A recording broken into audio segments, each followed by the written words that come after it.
Қайырлы күн, құрметті көрермендер. Бұл Баластар бағдарламасының кезекті шығарылымы. Біздің бүгінгі қонағымыз Өнер жас таланттар академиясының оқушысы және де өзімен бірге бірнеше бақытты қатар алып жүрген 11 жасар Айша. Қош келдің, Айша. Сәлем бірде, шақырғаныңызға рахмет. Айша, сенің күнделікті өмірің өте тығыз екені анық. Мысалы, музыка мектебінде хор, фортепиано, вокал сабақтары, ал Өнер жас таланттар академиясында журналистика мен математика.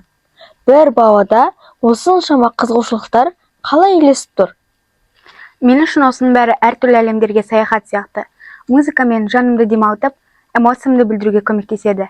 Ал журналистика әлемде не болып жатқанын білуге және жаңа нәрселерді үйренуге ынталандырады. Ал математика? Ол қызығушылық пен логиканы ойлауды қажет ететін пән. Оның музыка мен журналистикаға қатысы бар ма? Әрине бар. Менің ойымша математика бұл музыка сияқты, тек цифрлармен жазылған. Ол миымды жүйелі жұмыс істеуге және мәселелердің ең оңай жолын табуға көмектеседі. Сольфеджиодағы ырғақтар мен ұзақтықтар да математикалық есептеуге ұқсайды. Ал журналистикада фактілерді жүйелеу мен логикалық тізбектерді құру үшін де математикалық ойлау қабілеті керек. Болашақта кім болғың келеді? Мен өмірімді журналистикамен байланыстырғым келеді.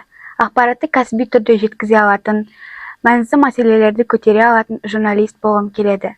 Қазіргі таңда Өнер жас таланттар академиясында қосымша білім беру бағдарламасы арқылы экожурналистика үйірмесінде репортаждарды түсіруді, жобаларды істеуді үйреніп жүрміз. Болашақта осы Евразия ұлттық университетіне келемін деп ойлаймын. Осы журналистикада қандай жобаларды дайындайсыңдар? Біз Эконьюз, Өнерньюз, Қызыл кітап, Баластар сияқты сұхбат жанрындағы, репортаж жанрындағы жобаларды дайындап, журналистикалық материалдар істейміз. Түрлі байқауларға қатысамыз. Дикциямыз жақсарту үшін абай, мағжан оқуларына жиі қатысамыз. Айша, сенің осы жасындағы қызығушылықтарың құрбыларыңа, достарыңа үлгі. Сонда сенің сабақ оқуға, далаға шығуға уақытың қала ма? Ең бастысы күн тәртібі. Ата-анам көмектеседі. Сабақтарымды уақытында орындауға тырысамын.